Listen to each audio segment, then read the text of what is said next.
Bueno, pues me presento. Mi nombre es Paco Vinagre y yo pertenezco a una asociación que se llama Libertad Emocional. Bien. Esta asociación la fundamos en el 2010, o sea que también tenemos ya un recorrido, y es una asociación que se basa en el trabajo con las emociones para generar cambios personales. ¿Bien? Lo que podemos llamar terapia emocional o incluso un camino espiritual. ¿Vale? Bueno, pues esto es una asociación sin ánimo de lucro, entonces actividades como esta, como la de hoy, pues nosotros las realizamos periódicamente y luego tenemos otra serie de actividades que os contaré al final. Bueno, mi formación estricta es en física teórica. Bien. Y cuando acabé la carrera, pues empecé a dar clases en el instituto. Luego combiné con una tesis en ingeniería química con la que entré en contacto con las dinámicas del caos y también con las redes neuronales. ¿Bien? Y todo eso al final me llevó a la informática, en la que estuve trabajando 10 años hasta que llegó el momento de la crisis, en el que llegas a un punto en el que tienes un buen puesto de trabajo, tienes dinero y dices, ¿y yo qué hago si esto no me llena? ¿Bien? Y entonces empiezas otro camino, que es ese camino más relacionado con el tema de las terapias, las emociones, pero que en mi caso siempre ha estado conectado con ese gusanillo, ¿no? De saber por qué ocurren las cosas, cómo funcionan las cosas, que tiene que ver, supongo, que con lo que me llevó a hacer la carrera de física. Bueno, pues todo esto lo podemos combinar para lo que vamos a presentar en esta ponencia, ahora en la mañana, que es el método científico. El método científico, la idea que nos viene cuando nos hablan de él es como una cosa maravillosa que genera milagros y que da verdades absolutas, y que si lo sigues llegarás al conocimiento perfecto. ¿Bien? Bueno, eso es una fábula interesada, y en realidad, si nos vamos a las definiciones, pues lo que tenemos es que el método científico no es más que una metodología para obtener nuevos conocimientos. ¿Bien? Y está asociada históricamente a la ciencia la utiliza. Pero simplemente el método científico consiste en la observación sistemática, medición y experimentación de algo y luego formular análisis, modificaciones, hipótesis. ¿Vale? Bueno, vamos a ver qué significa realmente este término de ciencia, bien, porque si el método científico lo lleva incorporado, pues lo mismo es importante saber. Ciencia viene del latín scientia, que es conocimiento. Bien. Ciencia es un término que no se ha utilizado durante toda la historia. Por ejemplo, en tiempos de Newton, la ciencia se llamaba filosofía natural. Bien, que es el conocimiento o la búsqueda del conocimiento sobre la naturaleza. Luego se le cambia ese término. Y la ciencia sería un conjunto de conocimientos sistemáticos y comprobables, es decir, podemos hacer experimentos que nos muestran que eso es así, que estudian, explican y predicen fenómenos sociales, artificiales y naturales. Luego la ciencia, en teoría, se puede aplicar a todo. ¿Bien? Bueno, el conocimiento científico se obtiene de una manera metodológica, de ahí el enlace con el método científico. ¿Y qué utilizamos para obtener ese conocimiento? Pues utilizamos el razonamiento lógico, el análisis objetivo, que aquí también veremos que esto tiene su miga, de la evidencia científica, es decir, lo que observamos cuando hacemos experimentos o cuando observamos la realidad, y de ahí lo que hacemos es formular preguntas. Luego, para explicarnos pues, qué ha ocurrido como respuesta a esa pregunta, creamos una hipótesis, luego teorías más grandes, y al final pues vamos depurando todo eso utilizando el método científico. ¿Bien? Bueno, pues literalmente entonces el método científico no es más que un método conocífico, es decir, un método de obtención de conocimiento. Ya está. Nada más. Y se podría aplicar a cualquier disciplina, cualquier rama de la realidad. No solo tiene que estar circunscrito a lo que nos cuentan que es la ciencia. ¿Bien? Bueno, pues ya con esto acabo la ponencia porque explico el método científico y se acabó, ¿no? Bueno, como os estaba comentando en las diapositivas anteriores, el método científico se basa en, primero, hacer una observación. En el fondo, el método científico es lo que aplicamos todas las personas cada vez que nos enfrentamos a algo nuevo. ¿Bien? Solo que hay alguien que se dedicó a ponerle nombres y a sistematizarlo un poco, pero es lo que nos sale a todos. Nosotros observamos algo. Uy, me está goteando el grifo del lavabo. Vale, pues entonces me hago la pregunta, ¿por qué me está goteando el grifo? Pues lo siguiente que hago es una hipótesis. Bueno, pues puede ser que la goma de aquí esté mal o no lo haya apretado del todo. Bien, ya tengo mi hipótesis y ya me tengo mi explicación de por qué. Ahora tengo que comprobar que sea eso y hago el experimento. Puedo apretar más el grifo, sigue saliendo agua, no es eso. Vale, pues lo desmonto y entonces veo la goma está bien, lo vuelvo a apretar. Y ahí tengo dos opciones. ¿Mi experimento me está confirmando lo que yo pensaba o está diciendo que no es lo que yo pensaba? Y en ese punto, pues tengo que volver a empezar el ciclo. Si me dice que no es lo que yo pensaba, pues tengo que decir, vale, pues entonces, si no es la goma y no es que no le he apretado, ¿qué puede ser? Pues lo mismo puede ser que haya una grieta, no sé, tendré que investigar más. ¿Bien? O si cuando lo aprieto ya está, bueno, pues ya he acabado con eso. Salvo que yo esté investigando en un campo mucho más amplio que los grifos del baño y entonces vea otro nuevo fenómeno que esté en esa naturaleza y diga, ¿y esto otro por qué es? Y entonces siga ampliando mi conocimiento sobre eso que estoy observando. ¿Vale? Eso es el método científico. Ya está. Y es lo que hacemos todos los días. ¿Bien? No es ninguna historia maravillosa que se aprende en la carrera. De hecho, en la carrera poco método científico vas a aprender. ¿Bien? Porque el método científico, luego lo veremos, tiene una serie de características que hay que respetar y que normalmente no se respetan, ni por los propios científicos, porque no las conocen. ¿Bien? No te lo explican. Por tanto, el objetivo del método científico no es más que la reducción del número de errores de mis hipótesis y mis teorías. Porque utilizo la experimentación para comprobar si las cosas encajan o no encajan. Y cuidado, que utilizo el término comprobar que no demostrar. De nuevo, más adelante veremos la diferencia. Bien, entonces, ¿para qué una presentación sobre un método de obtención de conocimiento que ya os he contado? Ya está, no tiene más. ¿Qué es lo que viene detrás? ¿Bien? Aparte de que José Luis me lo pidió. Bueno, pues si tomamos otra definición, vamos encontrando pistas. El método científico sería un método de investigación que obtiene el conocimiento mediante la observación de patrones regulares, de razonamientos y de experimentación en ámbitos específicos, a partir de los cuales se generan preguntas, se construyen hipótesis, se deducen principios y, muy importante, se elaboran leyes generales y sistemas organizados. Luego esta definición está yendo más allá de eso simplemente de obtener conocimiento. No, no. Si encuentras leyes generales y cómo organizar los sistemas, quien sea capaz de encontrarlo, tiene poder. Y esa es la clave. ¿Bien? ¿Para qué sirve el conocimiento?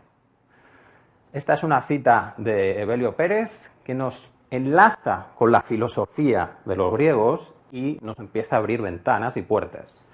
La realidad, la naturaleza, la physis, tiene un orden interno, una razón interna, un logos, lo que los estoicos llamaron el logos espermatikos, cuyo conocimiento es tarea del filósofo y su aplicación tarea del político. Esto explica por qué Platón consideraba que el gobernante debía ser a la vez rey y filósofo. O sea que fijaros, si juntáis el conocimiento más el poder, lo tenéis todo. Tenéis que ser los que dominen a los demás. Por eso es tan importante lo del método científico. ¿Quién domina la definición de ese método y quién es el que está generando la imagen mental de qué se puede conseguir y para qué sirve? ¿Bien? ¿El conocimiento es poder? Sí, porque nosotros, si conocemos cómo funciona la naturaleza, funciona entre comillas, podemos controlar un poco ese proceso, ¿no? Es decir, pues nosotros hemos generado la calefacción, hemos generado los aires acondicionados y con eso controlamos la naturaleza dentro de nuestras casas, de los edificios. ¿Bien? ¿Me entendéis? Tenemos una manera de investigar cómo funciona eso externo y controlarlo. ¿Bien? Bueno, pues eso me da un poder. Pero también eso me puede dar poder sobre los demás, porque si yo lo conozco y el otro no, yo consigo hacer cosas que el otro ni se le ocurre que se pueden conseguir. Y entonces me tiene que hacer caso a mí. ¿Bien? Y ahí entramos en un pequeño problema, que es, ¿y si el otro se pone a pensar y me pregunta, ¿y por qué? Porque lo digas tú. Y entonces vamos al siguiente punto, que son las verdades absolutas. Porque mi respuesta en ese caso, la ideal, sería decirle, es que esto es una verdad, esto es así, siempre y será así, siempre. ¿Bien? Una verdad absoluta es aquella que es universal, da igual el sitio donde lo hagas, funciona, es inalterable, nunca va a cambiar y es eterna. Lo hagas hace 10.000 años o 10.000 años en el futuro o todo lo que quieras, va a seguir siendo igual. ¿Bien? Si yo soy capaz de manejar esas verdades absolutas y yo soy el que las encuentra, entonces yo tengo el poder absoluto. Hacia afuera, pero hacia adentro también. Porque si yo entiendo cómo funciono yo internamente, entonces puedo predecir mis actos. Y si yo quiero conseguir algo, puedo identificar cuál es el camino que me lleva a conseguir eso. Aunque ahí entramos en un pequeño problema, porque si yo me rijo por verdades absolutas, entonces voy a estar predestinado. Porque las verdades absolutas son universales, inalterables y eternas. Luego, si yo descubro cuál va a ser mi futuro, no podré hacer nada por cambiarlo. Esa es la maldición de la verdad absoluta. ¿Bien? Bueno, pero todo esto no sabemos si es cierto. ¿Es lo mismo verdad que conocimiento? Si existiesen esas verdades absolutas, yo podría llegar a conocerlas, a saber cuáles son. Y ahí tenemos un pequeño problema de fondo. ¿Qué nos proponen el método científico? Bueno, que lo puedes hacer o puedes llegar a esas verdades aparentemente utilizando el método científico. Bien, y aquí tenemos una frase de Hammer que nos dice que cuando empiezas a utilizar el método científico, cuando te pones a experimentar y a observar en la realidad cómo funcionan las cosas, de repente aparecen preguntas porque observas algo. Y cuando intentas resolver o dar una respuesta a esa pregunta, te aparecen 3 preguntas más. O sea que en el fondo no estás reduciendo el problema, sino que lo vas ampliando. Y que solo los estúpidos creen que siempre lo saben todo. O sea que esa es una buena pista que tenemos que tener en cuenta para tratar con el conocimiento. Si cuando investigo las cosas, de repente parece que sé menos de lo que sabía antes, voy por el buen camino. Si es al revés, piénsatelo. Bien, tenemos aquí 2 ramas de la filosofía. Una es la ontología y la otra es la gnoseología. La ontología es la rama metafísica, que se supone que está más allá de lo que es el mundo material, que estudia lo que realmente son las cosas. Luego, la ontología es la que está estudiando esa verdad absoluta, las esencias de las cosas. Y luego tenemos la gnoseología, que en inglés, por ejemplo, el término es epistemología, y por eso se mezclan los elementos, ¿bien? Pero si somos más estrictos, el término sería gnoseología, que es la rama de la filosofía que estudia la posibilidad, el origen o medios, la naturaleza o esencia y la fenomenología del conocimiento. Es decir, una cosa son las esencias y otra cosa es lo que yo puedo llegar a conocer o entender de esa esencia. Y cabe la posibilidad de que no pueda saber absolutamente nada. Luego, aquí ya entramos, siendo estrictos, en un problema profundo, que es, aunque existan las verdades absolutas, puede que yo sea incapaz de llegar a conocerlas. Pero repito, aunque existan, que si no soy capaz de conocerlas, tampoco lo puedo afirmar. ¿Bien? Así que estamos en el aire. Y un conocimiento, o sea, los filósofos, para no quedarse en el aire, dijeron, bueno, no vamos a tirar directamente todo por la ventana, vamos a centrarnos en algo que podamos manejar. Vale. ¿Qué le pedimos a un conocimiento para que lo podamos utilizar? Para que sea práctico. ¿Bien? Pues, ¿qué le puedo pedir? Lo primero es, pues casi la definición. Tiene que ser una creencia, algo que yo suponga que es cierto. Pero luego tiene que ser verdadera, entre comillas, y justificada. Porque verdadera significa que yo lo siento como cierto, pero justificada es que puedo dar argumentos de por qué, además de sentirlo, encaja. ¿Bien? ¿Cuál es el problema? Que esa definición tiene límites. Porque hay frases que nosotros podemos construir que no tienen sentido. Ayer morí. Bueno, pues si estoy aquí hoy, o amplío la explicación o no tiene mucho encaje, ¿no? O desapareció el sol. ¿Eso es cierto? Yo puedo construir frases que luego no tengan ningún reflejo en la realidad. Ahí ya tenemos un problema bastante gordo. Sobre todo si no estamos tratando con cosas materiales que podamos comprobar fácilmente. Es decir, todo lo que nos separe de lo material, ahí vamos a navegar en aguas complicadas. Todos los temas trascendentales. ¿Bien? Y después, en gnoseología, nos dicen que no basta con afirmar que algo es verdadero. No con observar algo, el sol sale todos los días. Eso me da un conocimiento. Eso simplemente está aseverando algo que ocurre. El conocimiento es saber por qué. Ir más allá de eso. ¿Bien? Tengo que dar razones fundadas y suficientes. Pero, de nuevo, vamos al problema inicial. Si tengo que dar unas razones fundadas y suficientes para que algo sea verdadero, solo hay conocimiento en lo inmutable. Volvemos a las verdades absolutas. Las ideas de Platón o las sustancias de Aristóteles. Y estoy nombrando mucho la filosofía clásica porque tampoco hemos avanzado tanto. Siempre estamos volviendo a los mismos conceptos. Y por supuesto, la intuición no es conocimiento. La intuición puede que te esté diciendo algo importante, pero luego tendrás que probarlo o tendrás que justificarlo lo suficientemente bien como para que eso se transforme en conocimiento. ¿Ves? Así que las cosas no eran tan simples como nos venden con el método científico, que tú observas algo, te haces la pregunta, tal, el experimento, ya está todo. No, hay mucho más.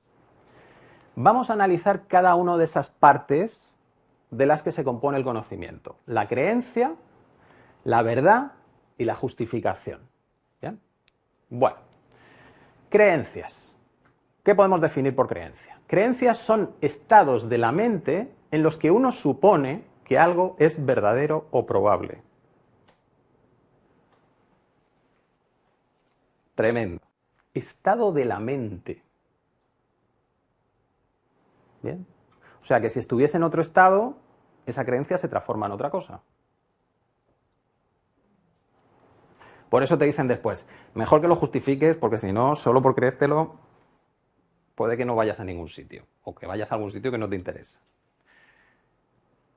Bien, pues entonces, tendremos que entender un poquito cómo funciona nuestra mente, si son estados de la mente que me hacen suponer que algo es verdadero. Pues resulta que, cuando se hacen estudios neurológicos, se descubre que la emoción es más antigua que la cognición, que la razón, y desde luego tu organismo se fía mucho más de la emoción que de la racionalidad. O sea que las creencias están mucho más enlazadas con las emociones que con la razón. Y de ahí tenemos las dos vías, ¿no? Una que va hacia el dogmatismo, porque me la creo pero no sé justificarlo, ¿bien? Y otras que intentan probar las cosas. Que puede que las dos acaben en el mismo sitio, ¿eh? No estoy suponiendo nada. Y lo siguiente, al cambiar nuestra emoción, cambia nuestro razonar y cambia nuestro ser y nuestro mundo. Madre mía. O sea, si estoy enfadado puedo creerme unas cosas, o si tengo miedo me creo unas cosas, y si estoy en calma me creo otras diferentes. Entonces, ¿cómo voy a encontrar la verdad? Tendré que incluir también el estado para que la verdad se mantenga. Bueno, pues sabemos neurológicamente que esa verdad se siente. Incluso hay un síndrome que se llama el síndrome de Capgras, que cuando las personas tienen accidentes que cortan la conexión entre la zona emocional del cerebro y la zona visual, cuando se recuperan del accidente y ven a sus familiares, dicen que son impostores. ¿Por qué? Porque no tienen la activación emocional, que es lo que tú aprecias como verdadero. Entonces, sí, se parecen a ellos, hablan como ellos, dicen lo mismo que ellos, pero no son ellos porque no lo siento. La verdad se siente. ¿Bien? Y es más. La pareidolia es un proceso mental en el que nuestra mente, como está acostumbrada a buscar patrones y está entrenada a buscar ciertos patrones, siempre los encuentra. Entonces, si miramos una pared de estas con gotelé, en poco rato empezamos a encontrar caras, animales y cosas identificables. Miramos las nubes, exactamente igual. ¿Bien? Pero fijaros qué curioso. Las palabras, que en teoría, bueno, pues son una manera de expresar mis pensamientos, resulta que condicionan neurológicamente tu percepción de la realidad y cómo razonas sobre esa realidad. No sé si se ve muy bien, en la imagen tenemos a una chica de la tribu Imba, ¿bien? Que es una tribu que está, creo que en Nigeria, hacia el norte. Y en la pantalla del ordenador hay un círculo y uno de los cuadros es azul.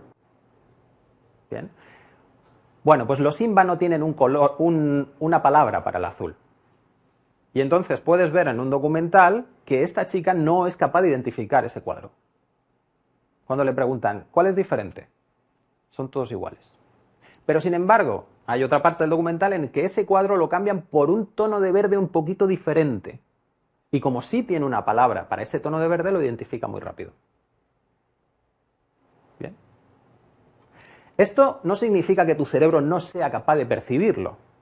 Lo que te está diciendo es que como aprendes a percibir las cosas es lo que condiciona luego tu manera de razonar. ¿Existe o no existe? Porque lo veo o no lo veo. ¿Bien? Y aquí entramos con otro problemazo de la filosofía, que es la reificación. Asignar a palabras unas cualidades materiales o reales que no tienen. Y si yo me creo esa definición, de repente estoy razonando sobre algo que no existe. Todo esto lo deja muy claro Ludwig Wittgenstein, que fue un filósofo y matemático, lingüista, lógico, de principios del siglo XX, en su trabajo, que se compone en dos partes, ahora lo explico, pero que tiene citas súper interesantes. La filosofía es una batalla contra el embrujamiento de nuestra inteligencia por medio del lenguaje. Bien. Los filósofos son unos pesados, porque cada vez que tú cuentas algo, el filósofo lo que te diría sería, bien, ¿qué entiendes tú por este término? ¿Qué entiendes tú por este término? ¿Qué entiendes tú por este término? Y de una frase de 6 palabras tienes 6 preguntas. Y claro, desarrolla cada una de esas preguntas. Pero esa es la manera de salir del embrujamiento, porque cada palabra en tu cultura tiene un contexto. Y ese contexto hace que tu mente tome cosas como reales, cuando puede que no lo sean, o no vea determinados colores, o no vea determinadas posibilidades.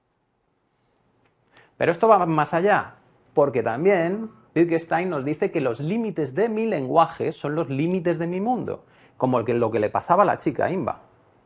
Si yo no tengo una palabra para ese azul, el azul no existe para mí. ¿Sabemos cuántas palabras tenemos nosotros que nos están limitando y no nos dejan ver más allá? Bien.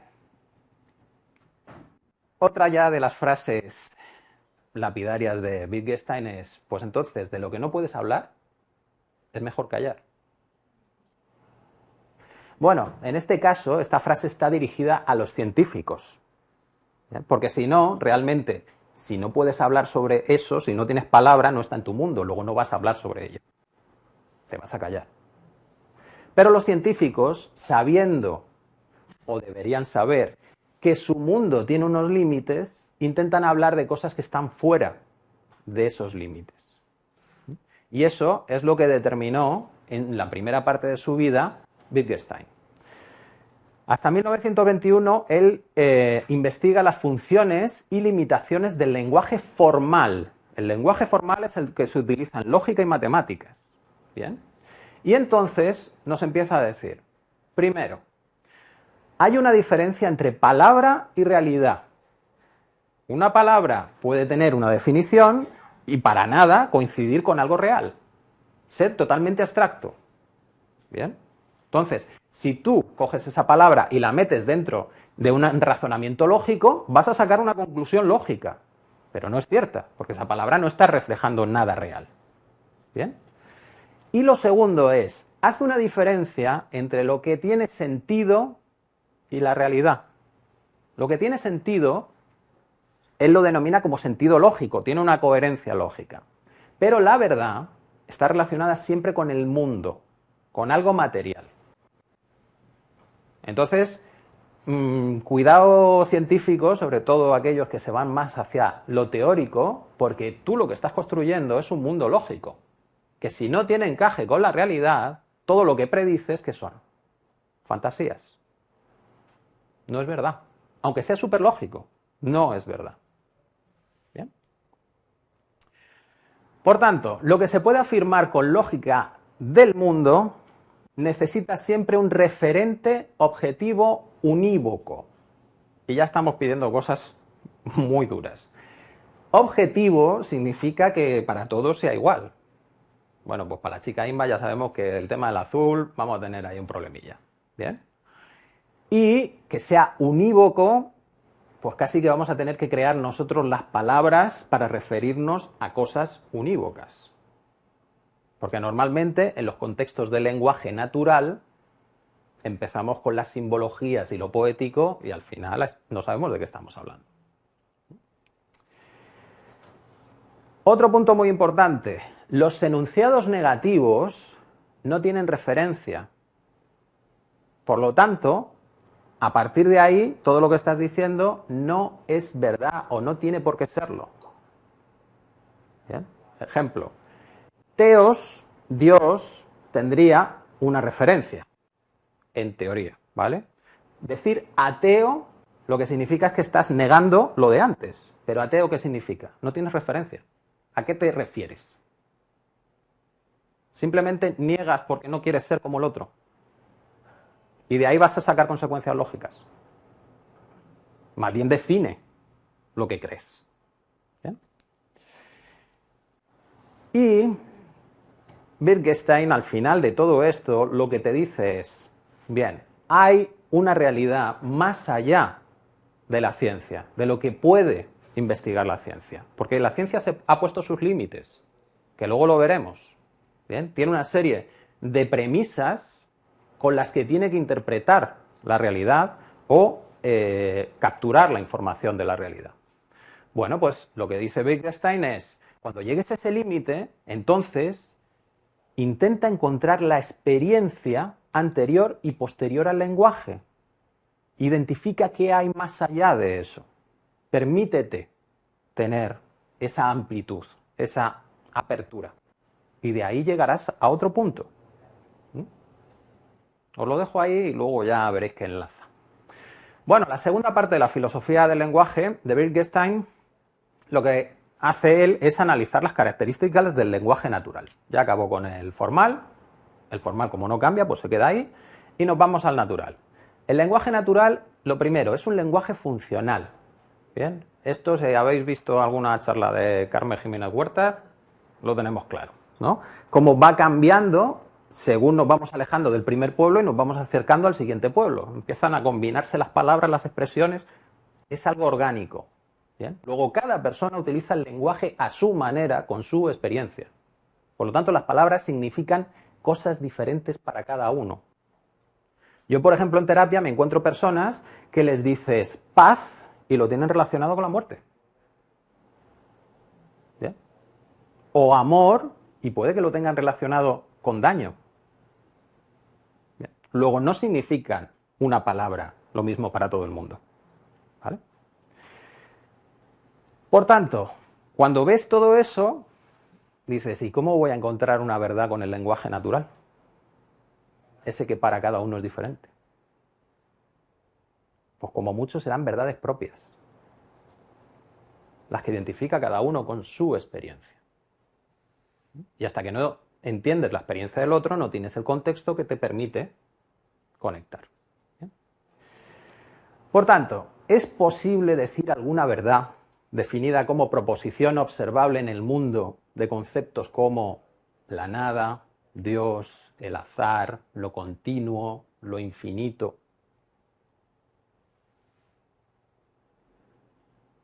Todo esto son conceptualizaciones. ¿Bien? Luego tendrías que irte al lenguaje formal para poder decir algo. Porque en nuestro lenguaje natural, para cada uno, estas cosas van a significar cosas muy diferentes. Y si no son unívocas, los resultados complicados. Bien. Bueno, por tanto, ¿es posible para nosotros los humanos mantener separados esos dos tipos de lenguaje? Y bueno, Wittgenstein, en el fondo, por su trayectoria, te está diciendo que no. Porque intentó ponerles límites a los científicos con su lenguaje, ¿bien? Y yo creo que se los están saltando continuamente, pretendiendo decir qué ocurrió hace 14.000 millones de años y qué va a pasar dentro de 100 años en el planeta Tierra, devastado por los pedos de las vacas. Bueno, pues de ahí vamos a dar un salto que es fundamental. El que tenemos aquí es Thomas Samuel Kuhn, ¿bien? Que es un físico, historiador y filósofo de la ciencia. Ese término de filósofo de la ciencia, ¿bien? Para mí es crítico. Que no haya filósofos de la ciencia en las carreras científicas y no tengas una asignatura de filosofía de la ciencia es lo que permite que en la mente del científico se cree la idea de que son dioses descubriendo verdades absolutas. Y no es verdad. Solo con lo que os he contado de gnoseología ya dirías, madre mía, ¿dónde vamos? Bien, pues bueno, vamos a lo que podemos hacer, pero no vamos más allá. Bien. Bueno, pues Kuhn introduce el término de paradigma en la ciencia.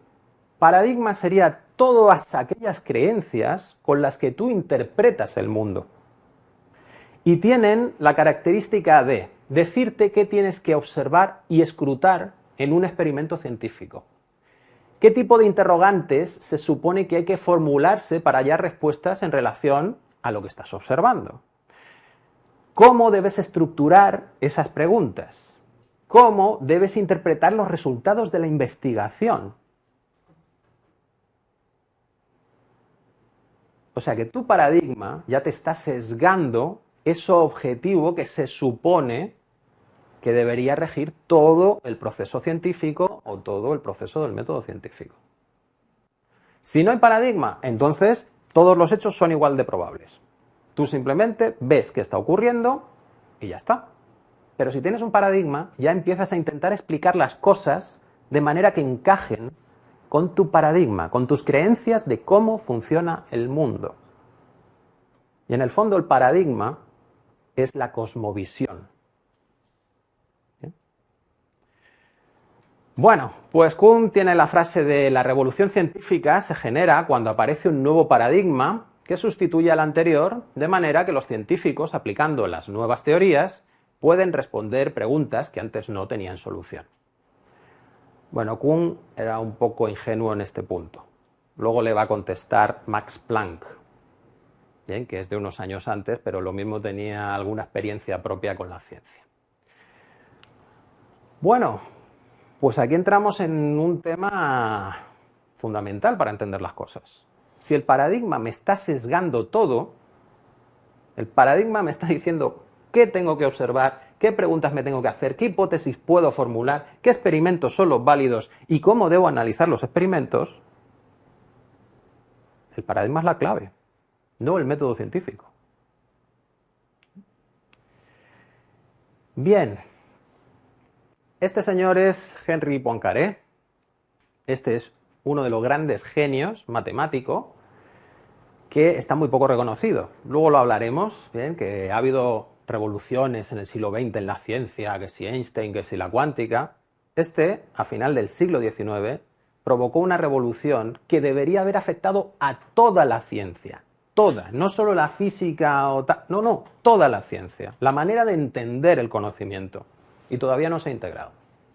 Bueno, pues tiene frases tan clarificadoras como esta. La ciencia son hechos de la misma manera que las casas están hechas de piedras. La ciencia está hecha de hechos, pero un montón de piedras no es una casa y una colección de hechos no es necesariamente ciencia. Porque hay personas que reducen la ciencia a la fenomenología, lo que está ocurriendo. Eso no te está diciendo por qué ocurren. Para eso necesitas un modelo. Siempre vas a necesitar un modelo mental de cómo funcionan las cosas. ¿Bien? Los hechos objetivos no te van a revelar la verdad. Tienes que crearla tú, elaborarla. Porque si no, pues nos pasan cosas de este estilo. Bueno, este es el típico chiste de físicos, sea una vaca esférica de radio R y con eso calculamos todo lo que ocurre, pero la realidad es otra cosa. ¿Bien? Pero esto no pasa solo en ciencia, ¿eh? También en otros terrenos también hay modelos y luego están las realidades. Bien. Esto lo pongo para que veamos que realmente para entender la realidad necesitamos un modelo, pero los modelos no son la realidad. Son la explicación que nosotros podemos dar. Luego tenemos que testar qué de bien encaja ese modelo con la realidad a través de los experimentos. ¿Vale? Bien. Aquí tenemos dos citas que, de nuevo, nos dejan claro cómo funcionan los experimentos científicos por parte de los científicos oficiales. En cualquier experimento en física o en cualquier otra disciplina, nunca se contrasta una hipótesis o una teoría aislada, sino un conjunto de hipótesis o teorías. Porque tú te estás basando en otro montón de cosas hacia atrás. ¿Bien? Y claro, ningún científico intenta siquiera hacer una lista completa de los presupuestos necesarios para deducir una determinada predicción contrastable a partir de una teoría. Pero es que esto nos pasa a todos, ¿eh? No le echemos la culpa solo a los científicos. A todos. ¿Por qué? Hombre, pues porque tener el conocimiento completo de todo lo que hay está complicado.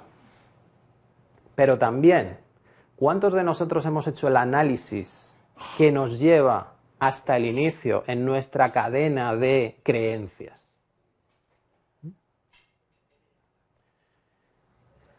Ejemplo, importancia del paradigma. Decía John Lennon, cuando yo tenía 5 años mi madre me decía que la felicidad era la clave de la vida. Cuando fui a la escuela me preguntaron qué quería ser cuando yo fuera grande. Yo respondí, feliz. Me dijeron que yo no entendía la pregunta y yo les respondí, ustedes no entienden la vida. Fijaros en el paradigma. ¿Bien? El paradigma de los que le preguntaban decía cómo tenía que responder la pregunta. Su paradigma lo que decía es que esta es mi respuesta. ¿Bien?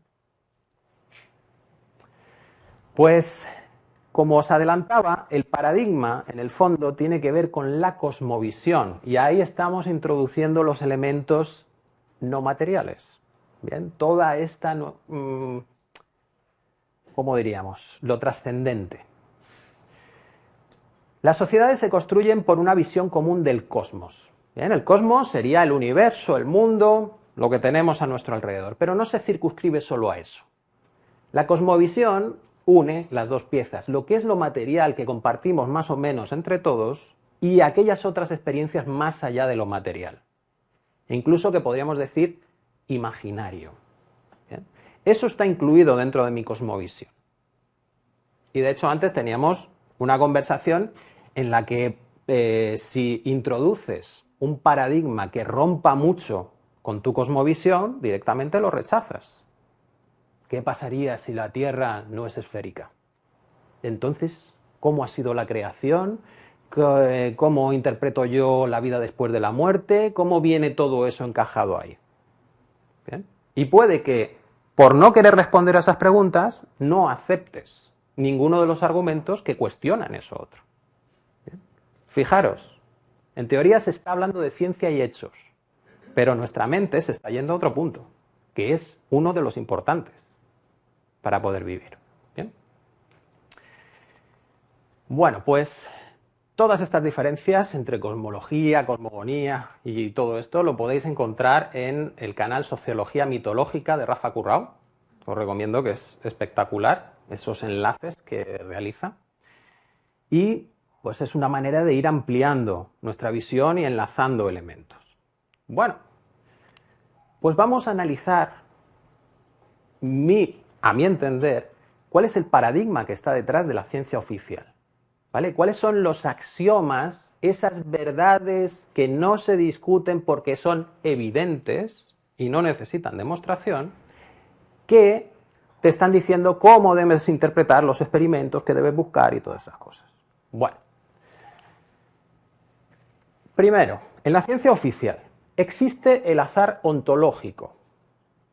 Ontológico significa que hay algo que no tiene causa previa, ¿bien?, que hace lo que quiere, pero que tiene un efecto sobre el mundo real. Eso es la cuántica. Cuando en la cuántica te dicen, la cuántica se basa en el azar, te está diciendo esto, que hay algo sin causa anterior, ¿bien?, que debería ser anatema absoluto en ciencia, porque en ciencia lo que investiga es la cadena de causas y consecuencias. Luego, si me pones un inicio, chico, ¿no te has dado cuenta que eso es lo mismo que un dios? El inicio de todo. Bueno, pues eso lo tenemos ahí en la cuántica. ¡Pum! Lo siguiente es que se asume que existen las leyes naturales, eternas, inmutables e universales. ¿Bien? La siguiente suposición es que el universo es mecánico, que podemos siempre encontrar esa cadena de causas y consecuencias. Y que todas las leyes son expresables en el lenguaje matemático, y esto quiere decir que yo puedo entenderlo todo. Paradigma de la ciencia oficial. Si nos vamos al caso especial de la biología, añadimos otras piezas. La naturaleza está en lucha continua por la supervivencia. Ya sea una molécula, ¿bien?, el gen egoísta, o los seres humanos. Solo el azar, ese azar ontológico del que hablaba antes, puede producir cambios en el ADN de los organismos. Solo la selección natural permite la supervivencia del más apto. Y el ser más prolífico es el más apto. Digan lo que digan los darwinistas, ¿bien?, estos son axiomas. Esto no está demostrado por ningún sitio, ¿bien?, si no son explicaciones de círculo cerrado. ¿Por qué la naturaleza está en lucha? Hombre, porque lo vemos, porque en las pelis que nos ponen el león y... Ya, y si te enseño cómo colaboran por otro lado y tal, ¿eso ya no cambia? No. ¿Bien? Bueno. Estábamos hablando que hay un enlace de los paradigmas con las cosmovisiones. ¿Qué pasa si analizamos cuáles son los dogmas calvinistas y luteranos? El primero sería que existe Dios, que es el que rige la causalidad. ¿Bien? Esto es muy parecido al azar, porque ese Dios es el origen primero de todas las causas. Bien. Luego, conceptualmente es lo mismo. Tenemos una divinidad actuando.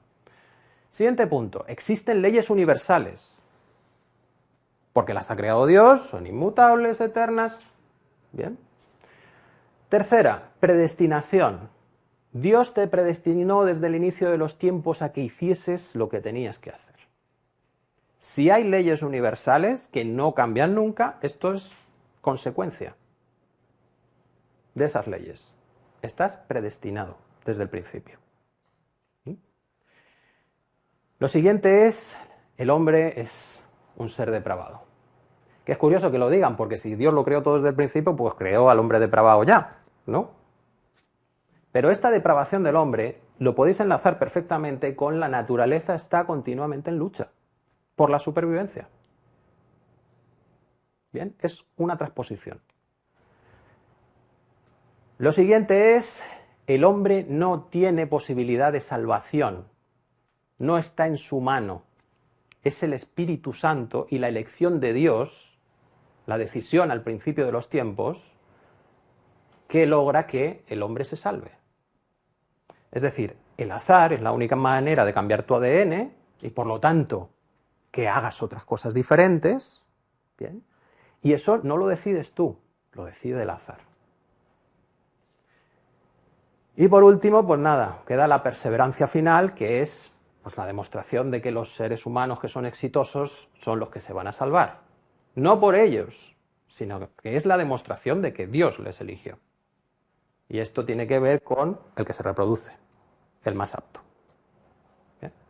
Como veis, hay una transposición de dogmas religiosos a axiomas científicos. Luego, somos seres humanos, no somos máquinas racionales, que luego hablaremos de eso, que son independientes de la vivencia humana.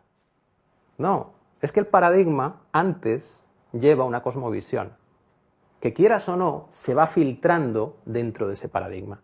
Y a partir de ahí construyes una realidad. Pero de esto, cuidado, que tampoco se salvan los alternativos, ¿bien? Porque en lo alternativo también se acepta un poder que rige la causalidad, la fuente, ¿bien? Pero la rige. Y lo siguiente también es que hay leyes universales. La naturaleza funciona así, porque es una ley eterna y universal. Por tanto, vas a tener un destino, porque si las leyes son universales y no cambian nunca, tienen una cadena. Además, todo esto, estamos hablando de mecanicismo lineal, causa-consecuencia en una cadena. Bien, estamos aceptando lo mismo que en las religiones. Lo siguiente es que el hombre también tiene acciones antinatura. O sea que resulta que somos producto de esa fuente, pero somos antinaturales. Bueno, muy lógico no es. Igual que lo de los protestantes, ¿no? Si Dios lo creó todo así al principio y yo soy malo, coño, pues será que lo quiso, no yo, ¿no? Y en este caso sí que nos permiten ahí un rollito más de elección propia, ¿no? Para salvarnos, que esto se acercaría más a la parte católica, ¿no? En la parte católica, la protestante, está más la predestinación, en la católica tienes que ser bueno en esta vida para ser recompensado después. Y los iluminados son los que te van enseñando el camino, en otros sitios serán los santos, bueno, pues estamos más o menos en el mismo rollo, ¿no? Porque también tenemos un camino de sanación, que es el camino de salvación. ¿Bien? Somos humanos y estamos atrapados dentro de un paradigma, de una cosmovisión, y la vamos expresando en todos los terrenos. El problema es no darnos cuenta, porque entonces salimos de uno y nos quedamos atrapados en la misma cosmovisión en otro punto. Le hemos cambiado los términos, pero estamos haciendo referencia a las mismas cosas.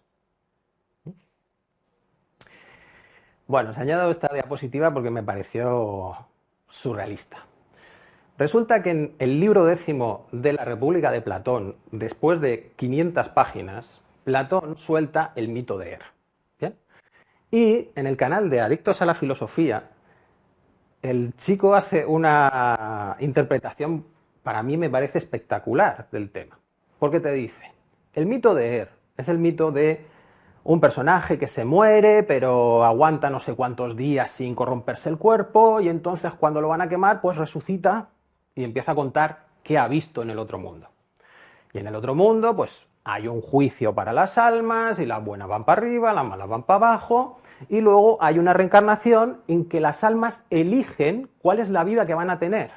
Pero si no han sido filósofos y no saben distinguir la justicia, lo que elegirán serán las vidas fáciles que luego les llevan al sufrimiento y a irse para abajo. ¿Bien?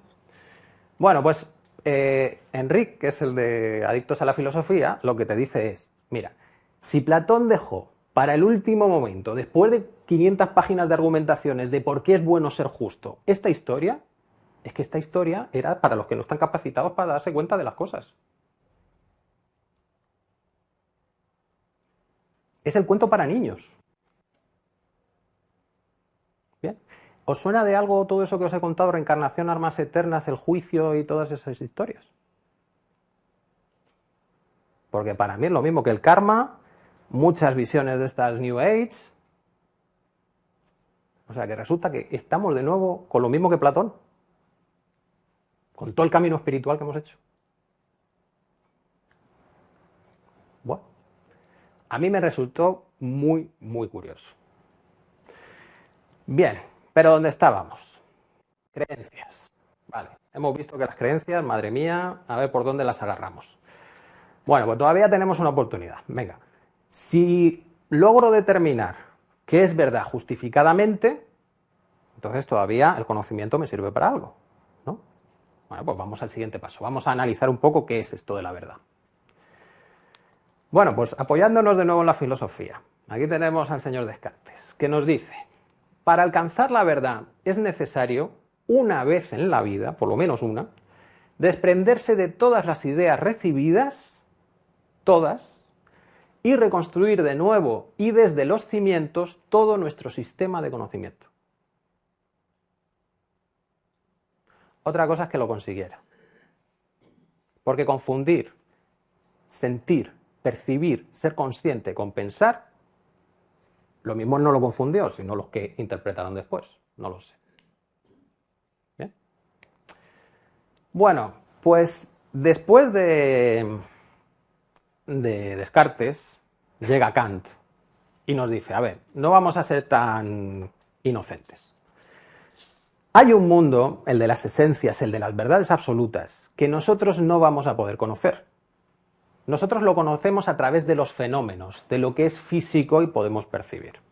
Y a partir de eso, y nuestras intuiciones de cómo funciona el espacio y el tiempo, pues elaboramos categorías, le damos a la razón y buscamos justificaciones. Pero si no podemos acceder directamente a la esencia de las cosas, pues lo de las verdades absolutas va a ser que no entra dentro del conocimiento. Y aquí os traigo citas de un amigo, Eduardo Agüero Maquern, en su libro Filosofía para desaprender, que nos cuenta la historia. Según Platón, Aristóteles o Santo Tomás, podemos conocer la esencia de las cosas, pero esto es una postura muy ingenua y parte de la creencia de que la inteligencia humana es capaz de llegar a la esencia de las cosas. La inteligencia, la percepción. ¿Bien? Las verdades se construyen y las construimos entre todos. El hecho de pensar que hay verdades en sí, en realidad es una postura creacionista, porque tiene que haber algo que haya creado esa verdad. ¿Bien? Lo mismo a alguien le chirría esto. Yo soy ateo, pero existen leyes universales. ¿Quién las creó?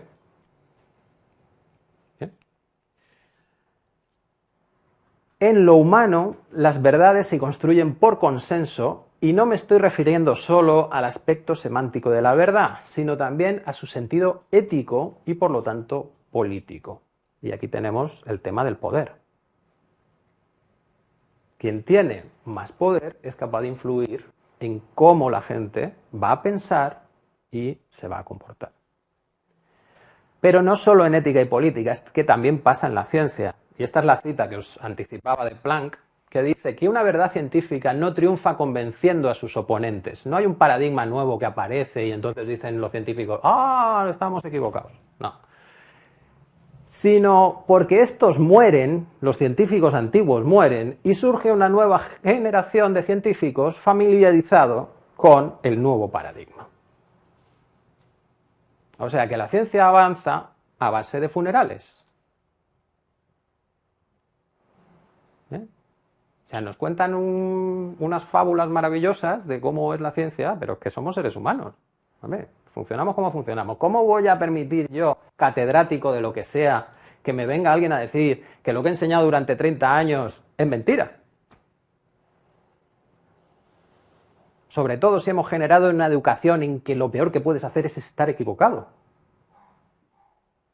Cuando la realidad es que si quieres encontrar algo nuevo, si quieres hacer algo nuevo, tienes que probar y equivocarte y aprender.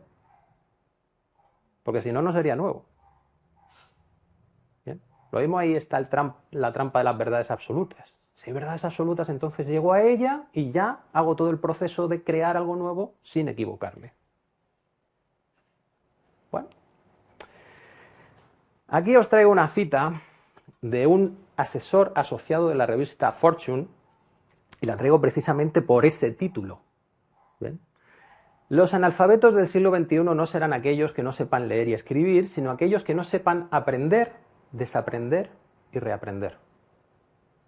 Poco menos que te está diciendo, mira, vamos a vivir en un caos y lo mejor es que seas capaz de adaptarte rápidamente y no intentes aplicar recetas antiguas cuando las cosas son diferentes. O sea que el tema de las verdades también lo vamos a tener complicado. Bueno, venga, no perdamos la moral. Y si justificamos muy bien las cosas, ¿no puede servir de algo entonces esto del conocimiento? Bueno, pues vamos a empezar a analizar las justificaciones. Bien, estábamos hablando del método científico, que se supone que es el que minimiza los errores para obtener el conocimiento. Vale, pero sabemos que el método científico puede tener ahí unos paradigmas, unas premisas previas que lo condicionen, tal cual. El método científico en la ciencia oficial se basa en el materialismo, el positivismo y el mecanicismo. Y ahora vamos a ver qué es cada una de esas cosas, ¿vale? Eso por lo menos. Después, el método científico va a utilizar pues 4 metodologías para obtener el conocimiento. La primera se llama abducción, que como suena a extraterrestres, pues os la traduzca por intuición. O sea, increíblemente, todo conocimiento se basa en intuiciones. Eso es lo primero que tienes. Y luego, para bajar esa intuición a lo práctico, tienes la inducción y la deducción. Y todo eso lo testeas con la experimentación. Luego, esas son las 4 piezas de lo que te dicen que es el método científico. Pero luego veremos que es que la experimentación tiene sus limitaciones y, por lo tanto, eso te va a poner unos criterios que tienes que tener muy en cuenta para declarar válido lo que tú has encontrado. Vamos paso a paso. Hemos dicho, premisas del método científico, materialismo, que significa que la materia es la sustancia primaria y existe objetivamente e independientemente de la consciencia. ¿Vale? Aquí nada de fantasías de esas de si yo quiero algo va a ocurrir. ¿Vale? Nada. Siguiente. Positivismo. El único conocimiento auténtico, todo el resto no es conocimiento, es fantasía, es el que se basa en la experiencia sensorial real o en aparatos de medición. ¿Bien? Y eso tiene que ver con los estados de consciencia. O sea que luego habría que definir cuál es un estado de consciencia que me sirve para determinar qué es una experiencia sensorial real. Temazo. Y por último, mecanicismo. El mecanicismo te dice que todo obedece a las leyes de la química y la física Yo como soy físico digo aquí la química sobraría, la física lo es todo. Y en última instancia puede ser totalmente explicado por estas leyes. ¿Bien? Este es el marco que tiene detrás el método científico. Por lo tanto ya te está diciendo que no puedes testar, porque eso ni vale, te lo estás inventando. Os ofrezco otro marco, otra posibilidad de muchas que puede haber. ¿Bien? Y ya aprovecho para engancharos para la tarde porque hablaremos de esto. ¿Qué pasaría si nosotros partimos de una premisa que es el eterismo? ¿Bien?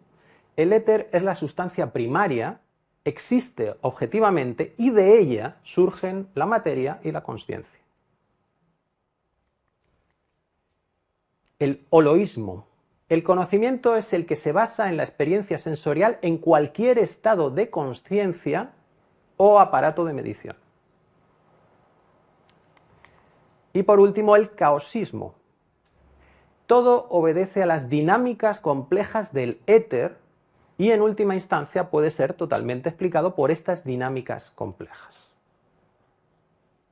Son paradigmas. Bien. ¿Qué pasa si investigas con un paradigma u otro?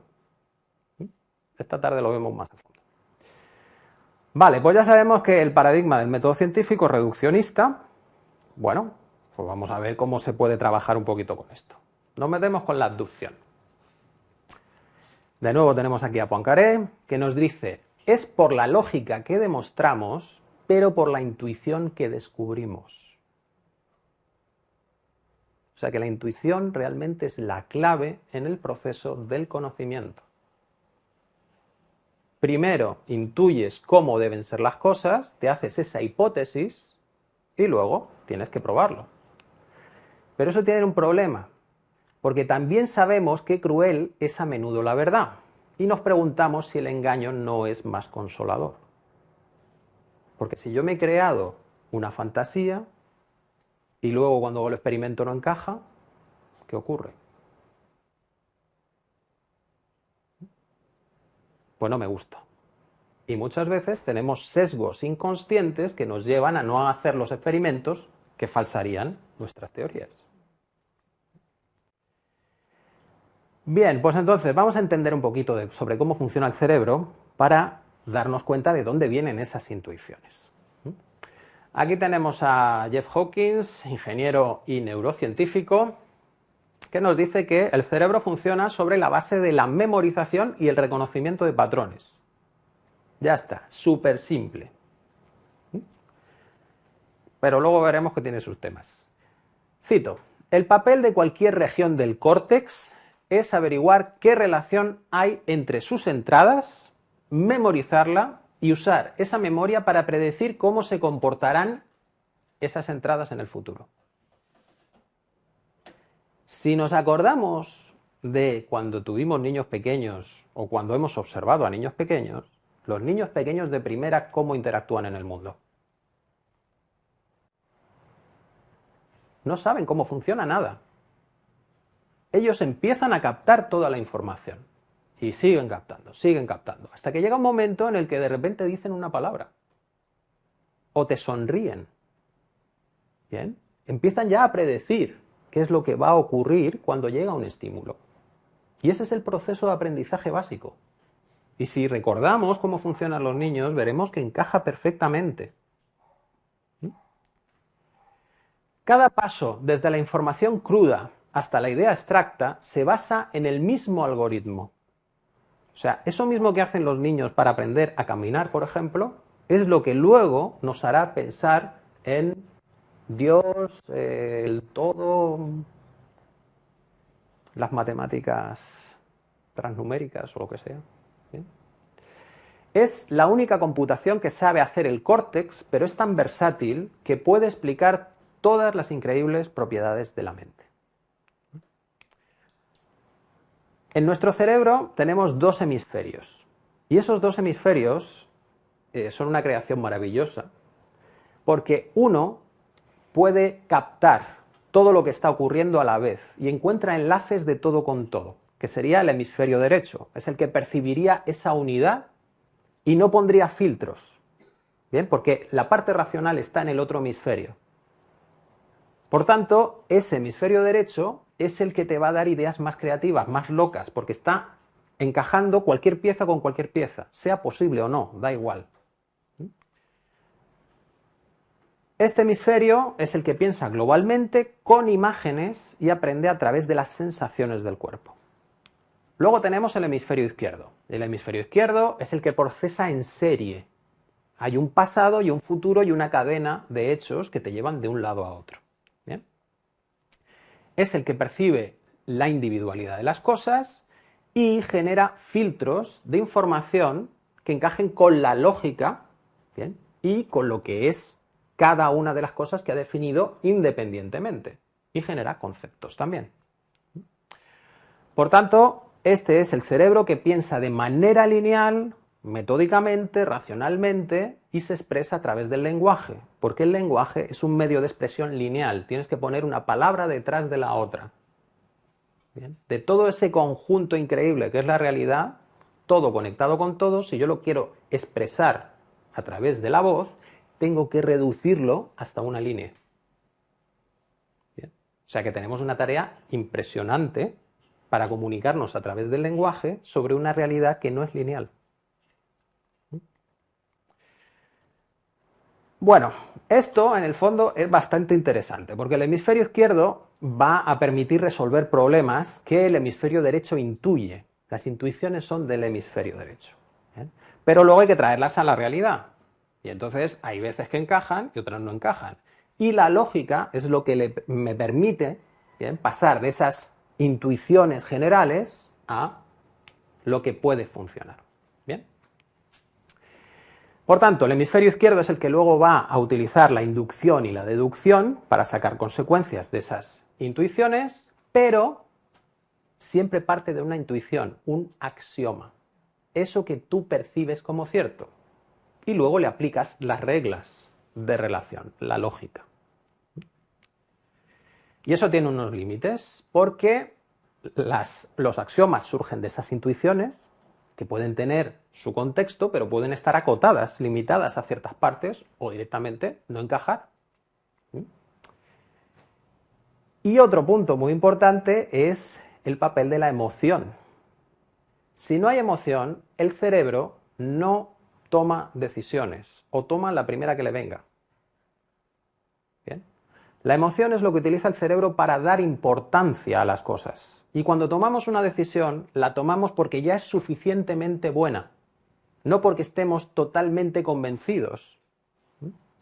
Antonio Damasio creo que es el que tiene un ejemplo en un libro de una persona que tenía daño en esa conexión entre lo racional y las emociones, y entonces cuando iba a un restaurante se sentaba, miraba todo el menú, cerraba el menú y se iba al restaurante de al lado, porque claro, tenía más platos que le podrían venir bien.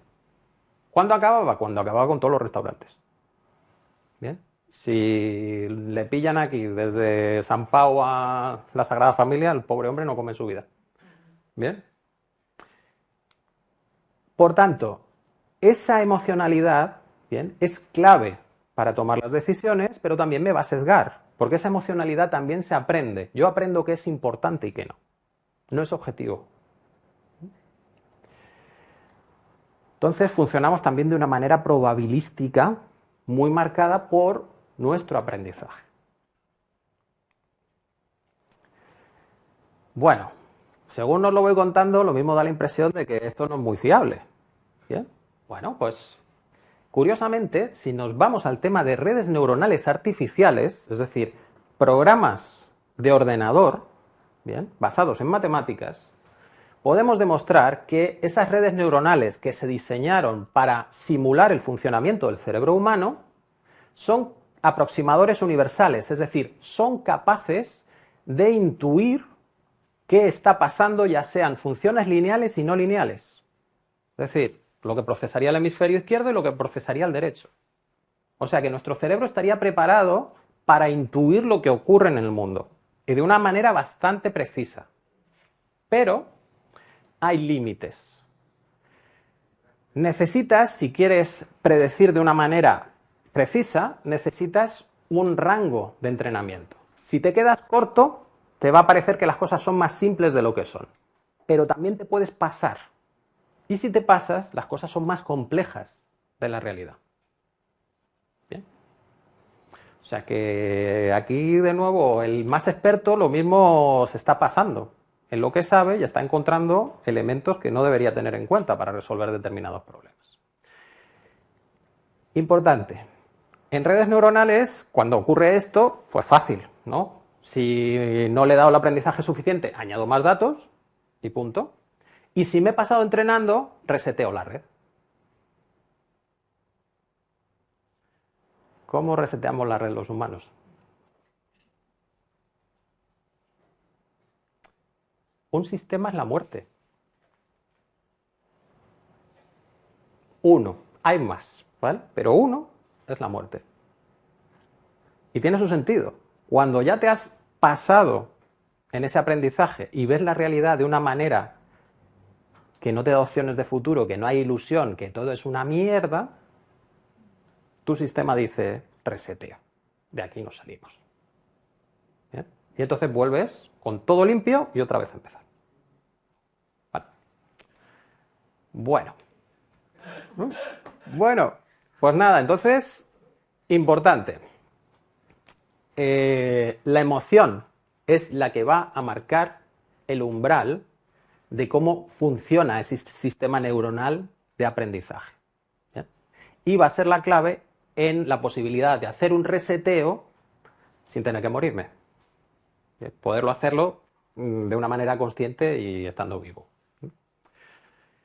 Bueno, pues esta diapositiva la tenía que poner porque también es otro de los temas que me interesa, porque yo soy bastante polemista y entonces me parece muy curioso que estemos en una etapa que para mí es alucinante, porque encajó con lo que yo también estuve estudiando, las redes neuronales, las inteligencias artificiales. ¿Bien? Bueno, pues resulta que la inteligencia artificial te demuestra que lo del aprendizaje no te hace maravilloso si eres capaz de hacerlo, porque un ordenador también puede hacerlo. Y además de la misma manera que aprendes tú. ¿Por qué? Porque si nosotros hemos diseñado los ordenadores, lo normal es que los diseñemos de la manera en que nosotros funcionamos, porque si no, no los entenderíamos. O sea, las inteligencias artificiales han sido diseñadas para copiar el sistema de aprendizaje del ser humano. Y por eso ahora, cuando salen las inteligencias estas del lenguaje, el ChatGPT y el Claude y todos esos, empezamos como, qué atractivo y qué miedo me da. Bien, porque por un lado las estamos sintiendo como cercanas, como que, oye, parece como que hay alguien ahí. Pero luego nos vienen las películas de Hollywood, ¿no? Que nos han vendido con todos esos problemones que da la inteligencia artificial, que parece que nadie es el que le conecta el cable para el botón nuclear, ¿sabes? Que le salen brazos ahí y lo conecta él solo, la inteligencia artificial. Bueno, absurdos totales. Vamos a explicar un poquito cómo funcionan los modelos del lenguaje, estos que tenemos ahora.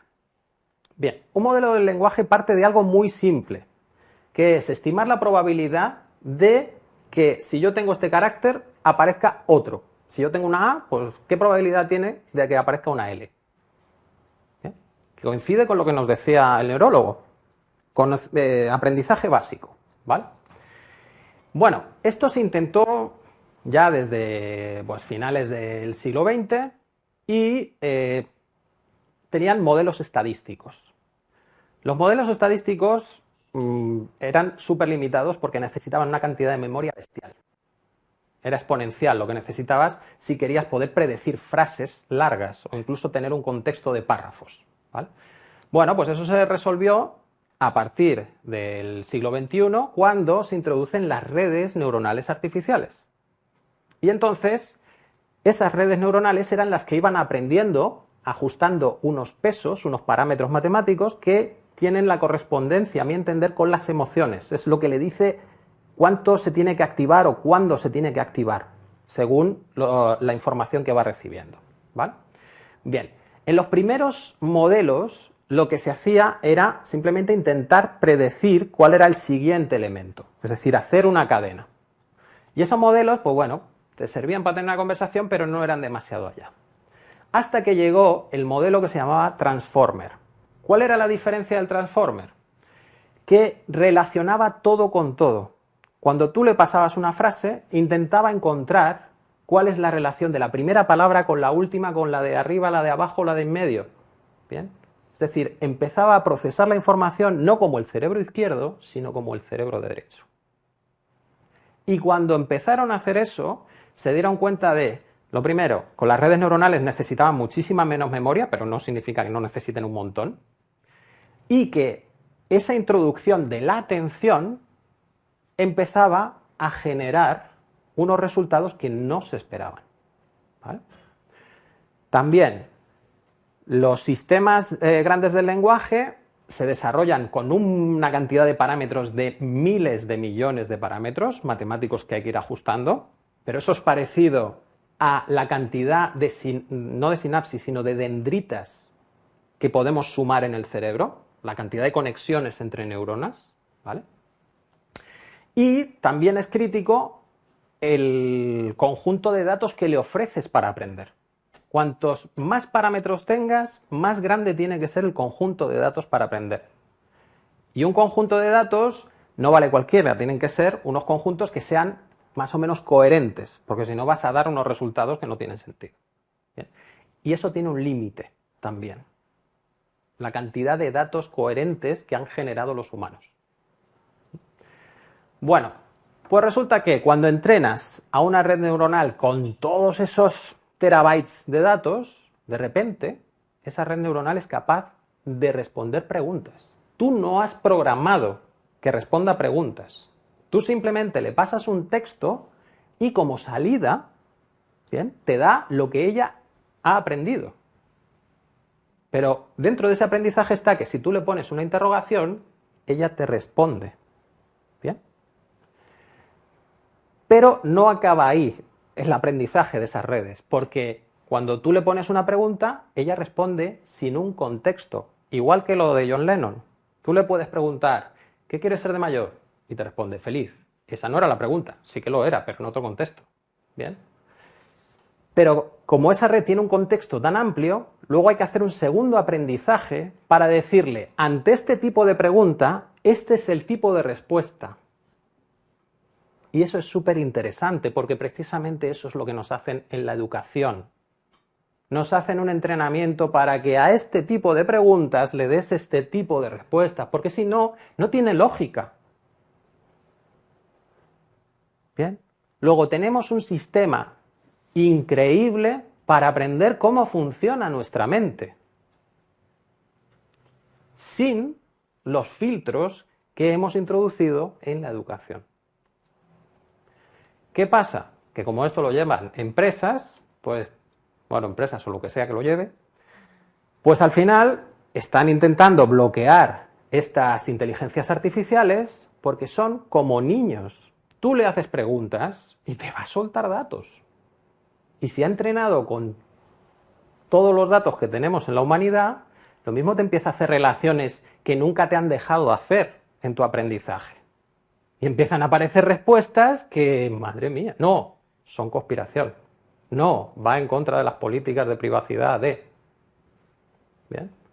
Para mí, lo que están haciendo con las inteligencias artificiales es más controlar la información que son capaces de dar que no corregir el que lo están haciendo mal. ¿Vale? ¿Por qué? Porque en ese entrenamiento final en el que le estás diciendo ante esta pregunta, dame esta respuesta, tú le estás haciendo unas preguntas que no están en su base de datos. No las ha aprendido cómo es la relación entre cosas. Y ocurre algo increíble, que es que la red neuronal se inventa la respuesta. Se la inventa, literalmente. Si le preguntas algo que no contiene en su información, se inventa la respuesta. ¿Por qué? Porque claro, tú le has estado dando datos que si la inteligencia artificial no contemplaba, dice, pues esto será que te lo has inventado. Pues si tú te inventas, pues yo me invento y así cuadramos las cosas. ¿Bien? Volvemos a los niños. Yo tengo una niña de 4 años que de vez en cuando te dice, ah, esto es por esto. Y se la ha inventado totalmente. ¿Bien? ¿Pero qué ha aprendido ella? Que todas las preguntas tienen respuestas. Y como ella está recibiendo mucha información que no está en su base de datos, dice, ah, Pues aquí la cosa será inventarse la respuesta, ¿no? Y es lógico, muy lógico hacer eso. Bien, pero es por el sistema de entrenamiento. O sea que también las inteligencias artificiales nos están diciendo que lo mismo tenemos que cambiar el sistema de entrenamiento de los niños. Bueno, pues fijaros qué maravilla son las redes neuronales artificiales o estas inteligencias artificiales, porque cuando se cogieron 8 billones de parámetros, tenían unas propiedades. Cuando llegaron a 60 billones, aparecieron otras capacidades diferentes. Y cuando las últimas llegaron hasta los 150 o no sé cuántos billones de parámetros, fijaros todas las capacidades que aparecieron en la red que se programó simplemente para predecir la siguiente letra, el siguiente carácter. Propiedades que emergieron solas. Nadie enseñó a esa red a hacer eso. Lo aprendieron simplemente relacionando cosas y teniendo una memoria. ¿Bien? O sea que nos estamos explicando cómo aprendemos. Todos tenemos estas capacidades. ¿Bien? Bueno, pues esa era la parte de intuición.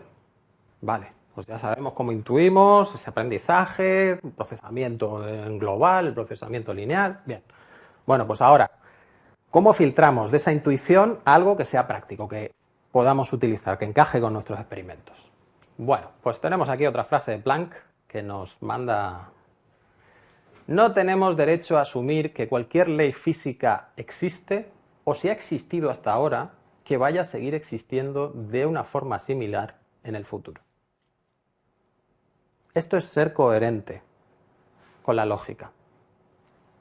Es decir, no es posible derivar válidamente una ley de la naturaleza a partir de un número finito de hechos. Porque el finito más 1 puede ser diferente. Otra cosa es que a ti te deje tranquilo que no sea diferente y te deje más tranquilo que haya leyes naturales. ¿Bien? Pero objetivamente, si tú eres riguroso, no es así. No lo puedes decir.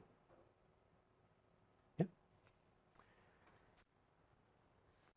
Tenemos dos tipos de asociatividad para sacar esas intuiciones. Nuestro cerebro lo que va a hacer es juntar eventos contiguos en el tiempo. Y entonces los va a juntar los correlativos y los secuenciales. Correlativos que pasan dos cosas a la vez y secuenciales primero pasa esto y luego pasa esto. ¿Bien? Entonces, ejemplos correlativos. A las 6 de la tarde suena la sirena de salida de una fábrica y llega un tren a la estación. ¿Bien? Tú puedes generar una ley y decir, cuando suena la sirena, llega el tren. Esa es la realidad. El tren llega porque suena la sirena de la fábrica. El tren llegará porque tendrá esa programación. Que encajen a la vez no significa que tengan que ver el uno con el otro. ¿Bien? En el caso de los secuenciales, pues, oye, pues ya vemos al niño ahí explicándole a la madre que la correlación no implica causalidad. Que esté el mando empotrado en la tele no significa que él lo ha tirado. ¿Bien? Vale, pues de ahí, de esos tipos de eventos contiguos, sacamos nuestras generalizaciones. Entonces, correlación. El 100% de las personas que respiran se mueren. A ver, es un hecho. Para estar muerto primero tienes que estar vivo y tienes que respirar, ¿no? Es un hecho, ya está. ¿Pero eso implica algo? No. ¿Bien? Y la segunda es el 100% de las personas que no respiran se mueren. Vale, pues ahí ya tenemos otro punto. Bien. Por eso es importante tener en cuenta que cuando nosotros estamos haciendo esas generalizaciones, estamos suponiendo cosas. Y si no tenemos todo el conocimiento, no sabemos si realmente la cadena de eventos, la cadena o la red de eventos que llevan a ese punto son la que yo estoy diciendo o es otra diferente. Bien, pues con eso sacamos generalizaciones concretas, abstractas, qué es causa, qué no es causa, ¿bien? Y cuando no sabemos explicar nada, pues usamos algún término así que nos inventemos como el azar, la suerte.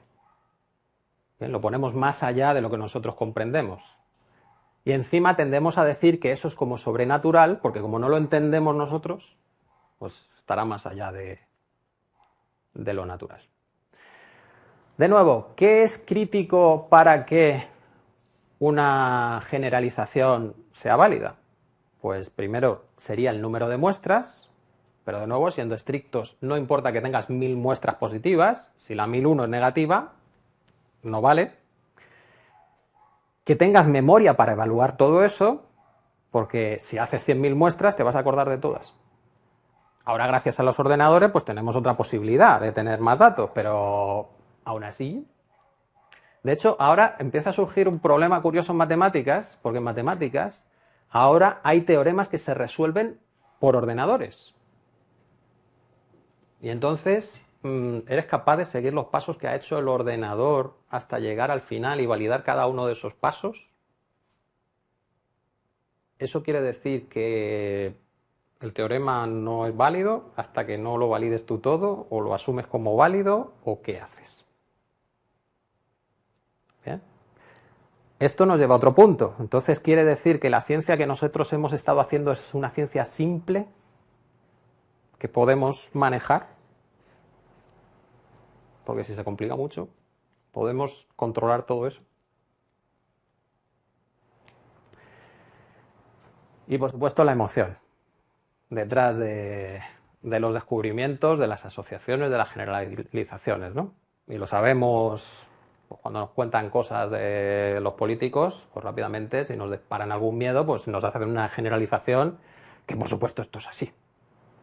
Luego lo analizamos un poco y decimos, bueno, vale, la que me has colado. Bien, inducción. Pues ahora nos vamos a la deducción. La deducción es la herramienta básica de la filosofía. ¿Bien? Y pues allí en filosofía la llaman lógica, que es una ciencia formal que explica los principios de la demostración e inferencia, es decir, cómo pasar de un punto al siguiente. Vale, ¿en qué se basa la lógica estrictamente? Tú partes de un axioma, verdad no demostrada, evidente y no contradictoria, cuando tienes varios, ¿bien? Y a través de unas reglas de inferencia, respetando esas reglas, sacas unas conclusiones. Y entonces, desde esos axiomas, tú puedes obtener consecuencias lógicas verdaderas. Si somos muy estrictos, tendríamos que demostrar que las reglas de inferencia son lógicas. Y ahí lo normal es entrar en bucles circulares. O sea que la propia lógica podría no demostrar que ella misma es lógica. Pero como funciona, bueno, tapamos un poquito los ojos y tiramos para adelante y a ver qué conseguimos. Bueno, pues resulta que la ciencia, sobre todo la física y estas cosas, pues su método de validación, para estar seguros y confiados en que lo que dicen es cierto, son las matemáticas. Entonces aparece lo que se llama el positivismo científico, que dice que todo lo que podemos saber es qué modelos matemáticos describen mejor la realidad. ¿Bien? Pero bueno, un modelo matemático tiene una estructura lógica que es estricta y entonces pues nos asegura que las cosas funcionen. O eso se creía, hasta que llegó Gödel y nos dijo que el sistema matemático más perfecto que podamos conseguir con un número finito de axiomas, es decir, algo que podamos manejar nosotros, y reglas de inferencia, es por principio incapaz de probar la verdad o falsedad de enunciados que nosotros desde fuera del sistema advertimos sin problema.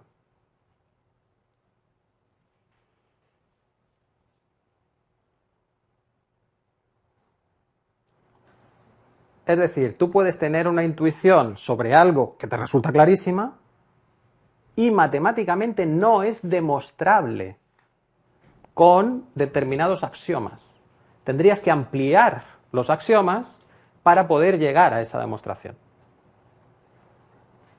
Pero si amplías los axiomas, entonces las cosas están cambiando. Ya has movido algo. ¿Bien? Luego, aquello de inmóvil ya no se cumple.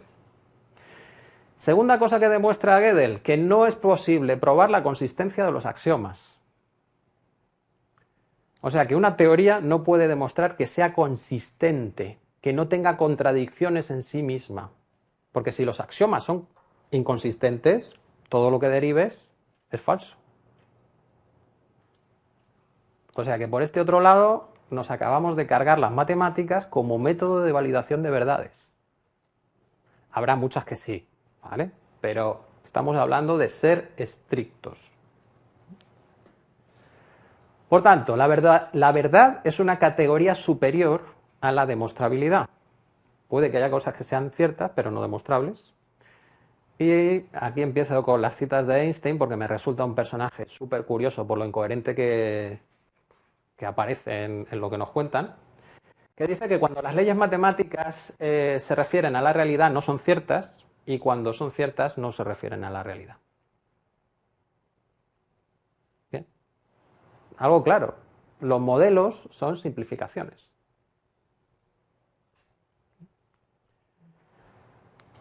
Pues los matemáticos en este siglo, finales del siglo pasado, la liaron, pero bien. Bueno, siglo pasado y este.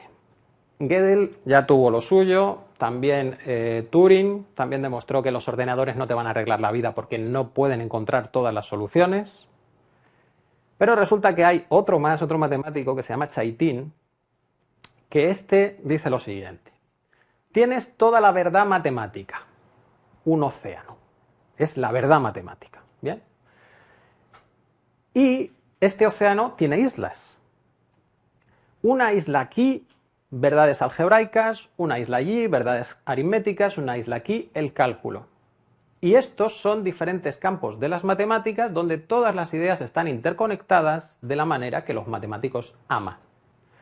Caen en patrones agradables e interconectados. ¿Bien? Pero lo que he descubierto es todo este mar alrededor de las islas.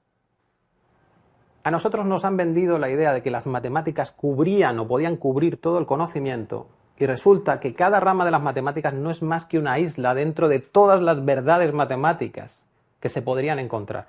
Bueno, que existirían, porque las hay, que lo mismo no las puedes encontrar. O sea que de nuevo da la vuelta al paradigma. Ya no tenemos herramientas que nos puedan dar todo el conocimiento, ni siquiera la más valiosa, que serían las matemáticas. ¿Qué consecuencias tiene esto? Bueno, Chaitin trabajó sobre todo en la parte de probabilidad, y entonces encontró un número, ¿bien?, que era incompresible e incomprensible. Explico los términos. Incompresible quiere decir que tú no puedes reducir ese número a través de operaciones para poder computarlo de una manera más rápida, ¿vale? Luego, si es incompresible, también es incomprensible, porque necesitarías infinita memoria para representar a ese número infinito. ¿Bien? Bueno, consecuencias de la incompresibilidad. Esto es una cita de Gordana Dodig, no sé cómo se pronuncia exactamente, porque incluso si el universo como un todo fuera un mecanismo totalmente determinista, para que los seres humanos sepan su funcionamiento y predecir su comportamiento llevaría tiempo infinito, como Chaitin ya demostró que hay verdades incompresibles. En resumen, para poder predecir el universo computadora necesitaríamos el propio universo computadora para calcular su siguiente estado. Explicándolo con otras palabras, si existe un Dios, no puede ser omnisciente, si el universo es infinito. ¿Bien? Porque si no, Dios tendría que ser más grande que el universo infinito para poder contener en él toda esa información y poder predecir qué va a ocurrir en el futuro. Pero si es infinito, no puede hacerlo. Luego solo puedes predecir aquello que más o menos es lineal dentro de lo que está ocurriendo. Oye, pero con esta conclusión nos acabamos de cargar uno de los grandes problemas de teología. Dios no puede ser ni omnisciente ni omnipotente, porque para ser omnipotente tienes que ser omnisciente. Tienes que saber qué va a ocurrir para tomar esa decisión. Y entonces acabamos de cambiar la teología. Podemos ponerla a experimentarse de otra manera, ¿no? Y, por otro lado, la incomprensibilidad. Pues también los matemáticos te sacan consecuencias. ¿Es la evolución de la vida aleatoria o se basa en alguna ley? La única respuesta que las matemáticas pueden dar acaba de ser indicada por Chaitin. La hipótesis de la aleatoriedad es indemostrable en principio. O sea que cuando dicen que el azar es lo que modifica el ADN y tal, eso no se puede demostrar. Y, a la inversa, la tesis teleológica es irrefutable en principio también. Si tú dices que hay algo más allá que está generando las cosas, tampoco puedes decir que no. O sea que se quedan al mismo punto los que creen en algo como los que creen en el azar, que son los ateos. Esto es matemáticamente hablando, ¿eh? Bien, pues ya vamos acabando. La experimentación. Bueno, pero los experimentos entonces era la clave, ¿no? Lo que en el método científico era lo fundamental, lo que te daba esa base de que esto funcionaba. Bueno, los experimentos están limitados. ¿Bien? Porque cuando tú quieres hacer un experimento, si tú quieres comparar experimentos, necesitarías repetir un experimento de manera idéntica las veces necesarias para comparar. Bien, pero es que esto es el mundo real. Aquí no hay cosas idénticas de un segundo al siguiente. Entonces tiene que entrar por en medio lo que es el reduccionismo y decir, vale, pero de todo eso que no es idéntico no influye. Y entonces me quedo con esto otro que con que se mantenga en el tiempo más o menos igual, ya puede valer. Bueno, pues nada. Mira a ver si lo puedes conseguir con los seres humanos. Si de un segundo al siguiente estamos en el mismo estado. Emocional, mental, físico. Luego, los experimentos, ¿qué validez tienen con los seres humanos? ¿Qué validez tienen con una sociedad? Cuidado, que en física, para que un experimento valga, se tiene que repetir un montón de veces. Porque las partículas tampoco están quietas. Entonces hay que sacar una media. Y ya no os cuento nada que para poder sacar una media, las cosas se tienen que comportar de una manera determinada. Que eso tampoco te lo cuentan. Las medias te las sueltan así libremente. Pero resulta que para que una media sea válida, se tiene que cumplir una distribución. Tiene que ajustarse las cosas a un formato definido. ¿Bien? Por la tarde hablaremos más de eso. Por tanto, los experimentos tienen sus limitaciones sí o sí. Llegan hasta donde llegan. Porque todo fragmento de la totalidad es una mera aproximación. Y si no lo sabes todo, te resulta imposible demostrar que una ley sea cierta. Lo que sí podrías demostrar es que es falsa. Porque haces un experimento y si no encaja con lo que tú esperabas, pues tendrás que cambiarlo. De nuevo Einstein, la teoría es asesinada tarde o temprano por la experiencia. Salvo la suya, que sigue ahí brillando maravillosamente. No se entiende, pero bueno. Vale, pues entonces ahí entra otro personaje que es Karl Popper. Y Popper, de nuevo, nos hace conscientes de eso. La ciencia no demuestra, no es capaz. Todo lo que hemos visto, lo que está diciendo es, mira, la ciencia es un método práctico para conseguir unos resultados. Lo de la demostración, vamos a dejarlo para otro mundo, otra encarnación, otra realidad paralela. ¿Bien?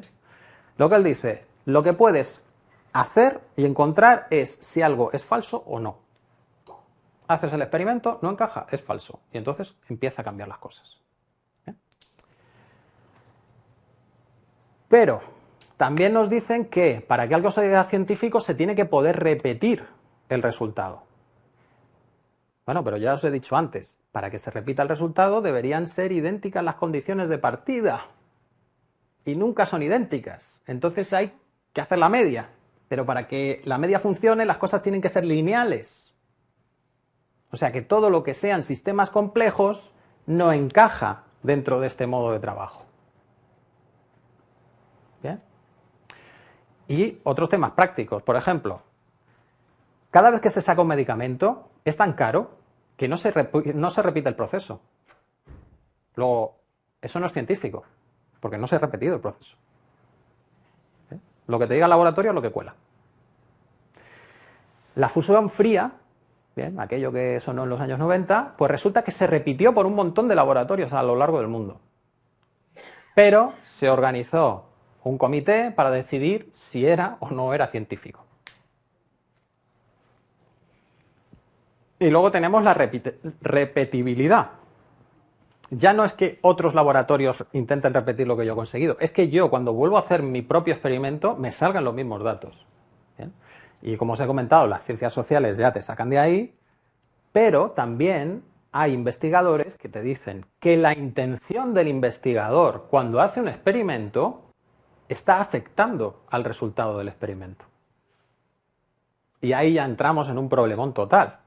Porque entonces se nos va a la mierda el positivismo, el materialismo, y entonces, ¿qué hacemos con el método científico si se basaba en eso?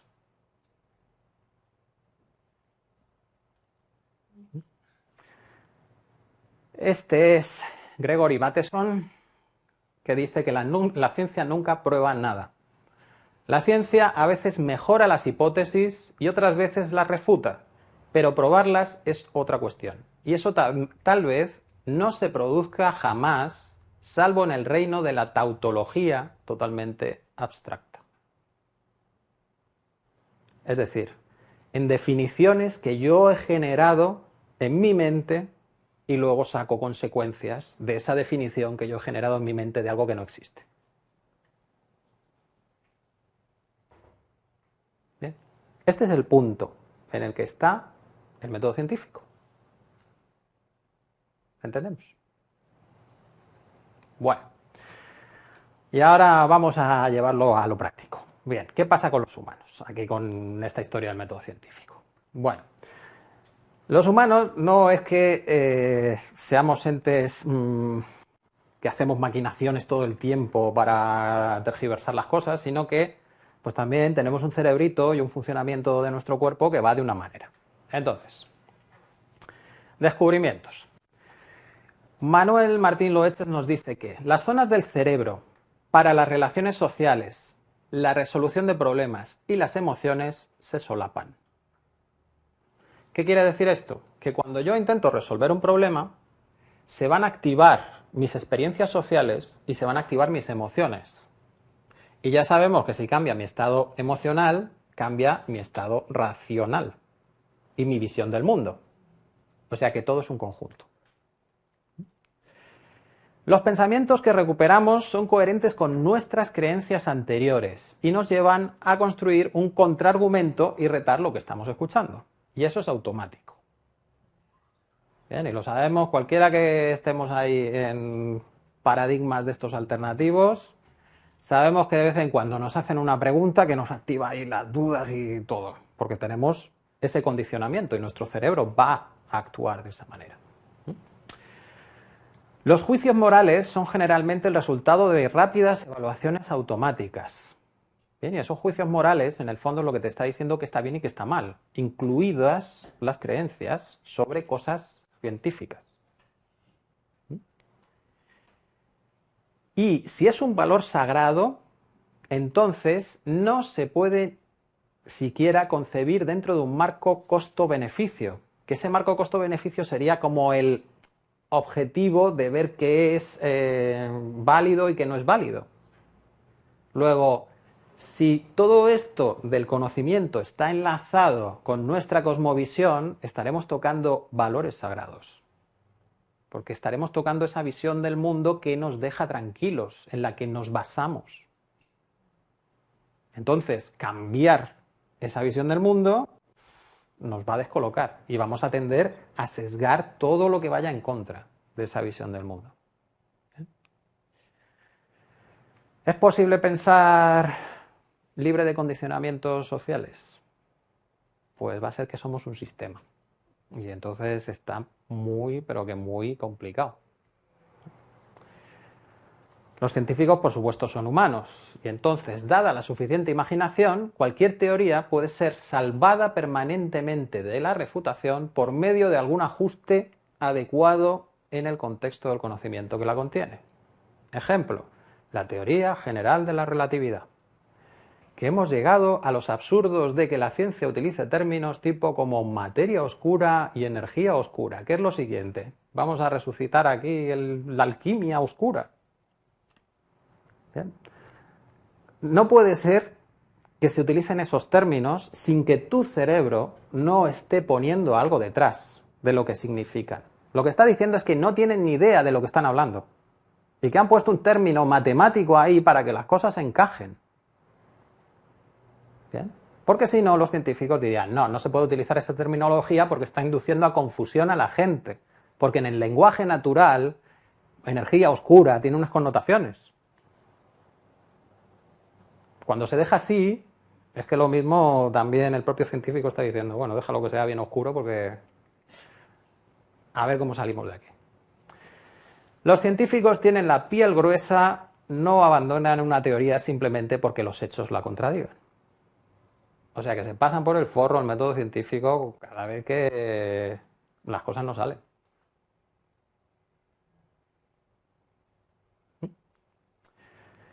¿Cuál sería la clave entonces para salir de este atasco? Pues David Bohm y Jiddu Krishnamurti tuvieron unos diálogos allá por los años 80 del siglo XX. Y estas son frases que extraje de esos diálogos.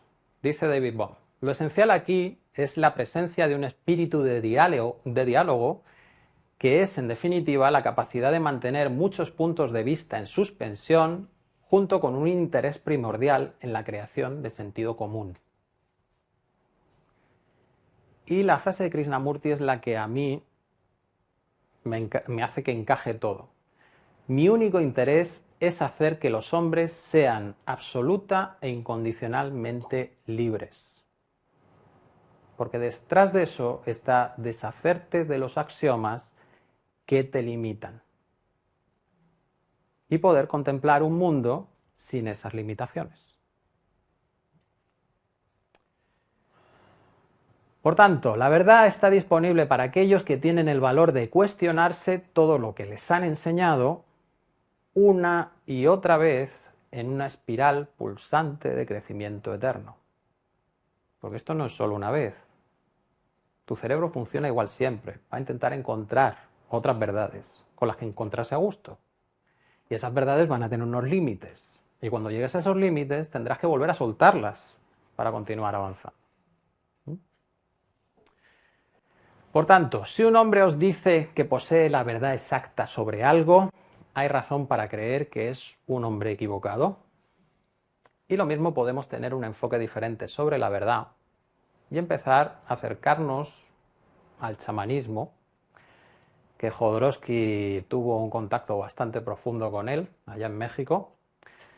Verdad es lo que es útil en un momento dado, en un lugar dado y para un ser dado. Resumiendo, mi convencimiento es que realmente buscamos verdades como medio para superar nuestra inseguridad, esos miedos que tenemos.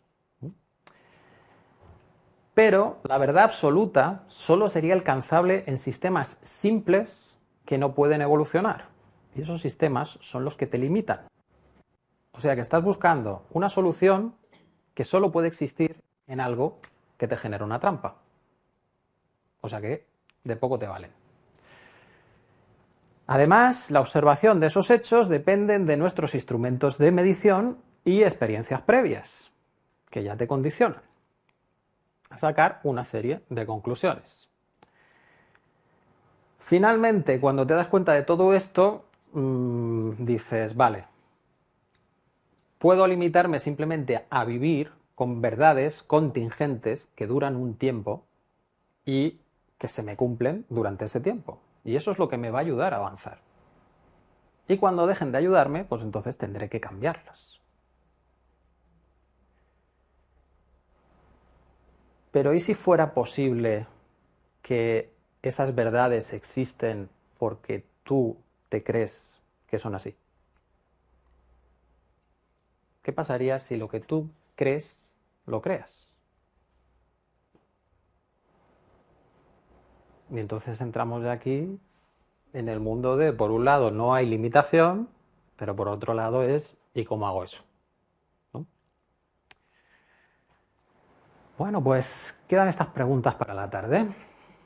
¿Qué podrías construir si eres el poder que rige la causalidad? Ya no hay nada externo a ti, eres tú el que lo hace. ¿Eh? Que eso ya veremos que los sistemas complejos lo cumplen. ¿Qué pasaría si las leyes universales siempre están en evolución? O sea, que hay autoemergencia de capacidades y autoorganización en nuevas estructuras. ¿Qué pasaría si el destino no es fijo? Aunque tú puedas predecir lo que puede ocurrir, todo se puede cambiar.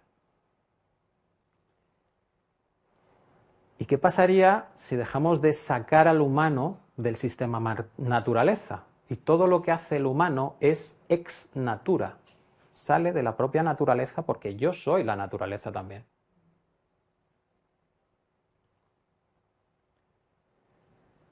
Pero, si empezamos a tener en cuenta todo eso, lo que encaja es que seamos parte de un sistema complejo. Y cuando eres parte de un sistema, no hay la individualidad y lo demás, hay un todo. Entonces, mis pensamientos también son parte del sistema. Yo no tomo decisiones independientemente del sistema.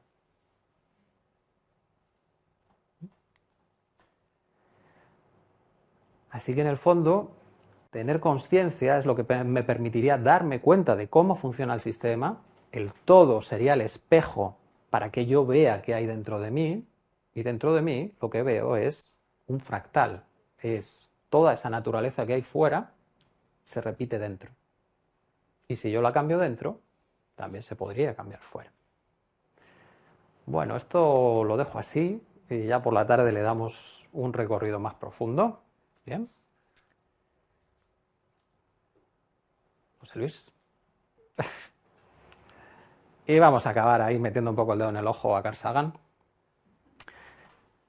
El mayor poder de la ciencia es su capacidad para cometer errores y aprender de ellos y seguir avanzando sin más. Hombre, yo creo que lo que hemos visto en esta mañana no es para avanzar sin más, es para darle vueltas a 100.000 cosas, darle la vuelta entera al sistema. ¿Bien? Pero eso sí, su frase es coherente. Eso es, en último término, lo que la convierte en una vía de adquisición de conocimiento superior a todo dogma, doctrina y superstición. Bueno, es que no es tan difícil tener una vía de adquisición de conocimiento superior al dogma, la doctrina y la superstición. Cualquier cosa que sea un poquito de contrastar, pues ya te lleva. Eso no quiere decir que el método científico sea la panacea. ¿Bien? Aquí lo importante es tener en cuenta que el método científico es solo una herramienta. Somos nosotros los que hacemos uso de la herramienta y de ahí podemos hacer que funcione mejor o peor. ¿Bien? Y nada más, llegamos al final. Gracias por vuestra atención.